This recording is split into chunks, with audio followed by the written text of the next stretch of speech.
Welcome boys and girls, Costin here with a discussion about Grand Cafe in Total War Warhammer 3 Immortal Empires. And what I want to talk about in this video is the kind of trap that Creative Assembly is falling into with the release of the Tiger Warriors DLC. We don't know when it's going to come out, but there are some guesses as to the when, how, what they're going to do. Now, for the record, I have no sources within Creative Assembly. At least none that I know of, anyway. I've heard some rumors, speculation online. Some of it ends up being correct if you know how to look at the data points. Some of it ends up being wrong, very wrong, on many different subjects. And here's the thing. For me as a YouTuber, my job relies heavily on the idea of being able to spot those public patterns. I've literally been called the pattern seeker on the official Total War Discord. And basically figure out what's going to happen, how it's going to happen. So I'm just working with available public evidence, as well as some things I've seen online that may or may not be true. Because the things you see online, very rarely do they come from actual developers in a company. They come from people who know someone, who may know someone. It's a lot of the meaning of a message is lost in the translation. Anyway, so here's what Creative Assembly is going to do in terms of the release date. And this is where I think is a catastrophic failure on their part. They are probably going to look to tie the Tiger Warriors DLC together with the Skulls event. So that's going to be looking at late May, based on what we know of when that event is going to be coming out. Again, not exactly sure when. Now, of course, it could be earlier, could be even later in early June, hard to say. But I think that is regardless of it. If it's late May or early June, that's already a disaster. It's a disaster because if Creative Assembly releases it at around the same time as the Skulls event, then everything else in the Skulls event is going to overshadow it. So they might as well not release it whatsoever as the DLC if their idea is, oh, we're just going to have a marketing gimmick for the sake of the Skulls event. There's probably a lot of internal discussions in Creative Assembly, Sega, and Games Workshop on the subject of release date. It's one of the final things that's delivered.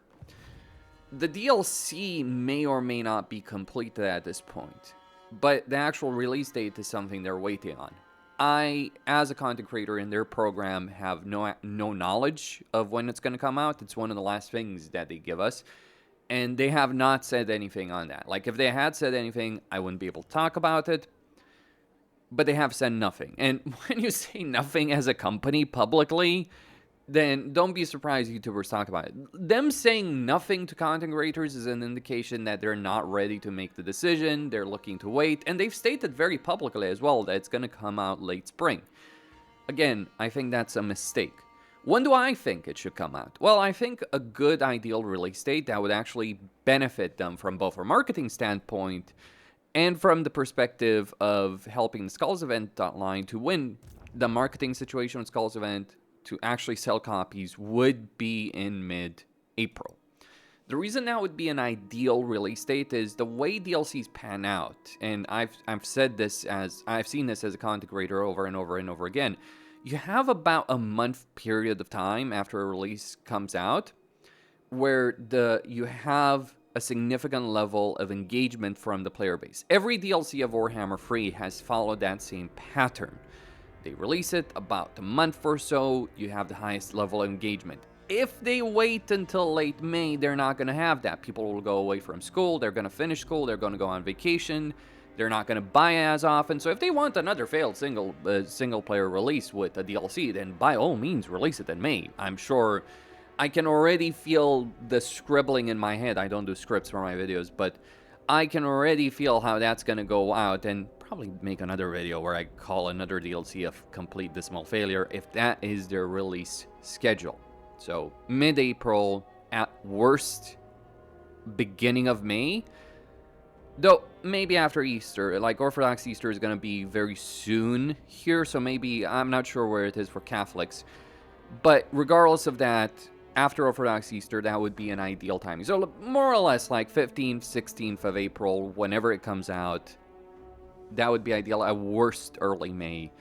that would be the ideal movement, especially if the DLC is already done. Don't release the DLC just to coincide with the marketing gimmick. Release the DLC before the massive marketing push, and you'd be surprised that both the benefit for a Skulls event and the DLC itself will do much better for it, especially if it's a good DLC. But will it be a good DLC? That is the second part of where Creative Assembly is failing. From what we can figure out, given the pricing of the DLC as well as how they've handled things in the past, it will not be a complete rework of Cafe. What they are going to do instead, they're going to add some benefits to Xiao Ming because of his relationship with Tiger Warriors. They're not going to change anything for Miao Yang, which they should. They are not going to change anything for Yan Bo, which they should. Like, they should. Not necessarily change their mechanics, but things like climate, campaign positioning, etc. It's very easy to move the starting position of a legendary lord. So, like, Yan Bo should start to Qiang Wu and then move into Lustria. Because him starting Lustria and also having to deal with Qiang Wu is just kind of a shitty campaign. There's mods that already do this, Creative Assembly. We're not talking here about anything glamorous. They should also change the Great Compass. Not in a substantial way, but change it in a way like, yeah, we get a casualty replenishment hero, make the compass actually worth it, because otherwise we're all just going to use Celestial Lake and not give a shit about anything else. Then the research tree should be overhauled. Or otherwise we're just going to end up using Grace of Kuan Yin. Now, not necessarily all of this has to be done at launch if they've already done most of the DLC and they're looking to move on, but Creative Assembly needs to understand this. This wishy-washy, it's like, we'll do just enough situation for DLCs is hurting their reputation. It's hurting them on a marketing level. It's reducing their player base. It's reducing their consumer base. Creative Assembly, I think, oh, people will buy Nagash. They're not just going to buy Nagash unless you actually prove before Nagash with Cafe and with Bertonia that you're willing to do a proper job. This, again, this wishy-washy dynamic that they have with DLC is not going to pan out. Another thing they should do is change unit tier. So, like, Skyjunk should not be tier 5. Celestial Dragon Proscos should not be tier 5. Rain Longma Riders definitely should not be tier 5. Like, change the unit tiers, put all heroes at tier 2 recruitment, tier 3 increase capacity, do a whole bunch of different things as well.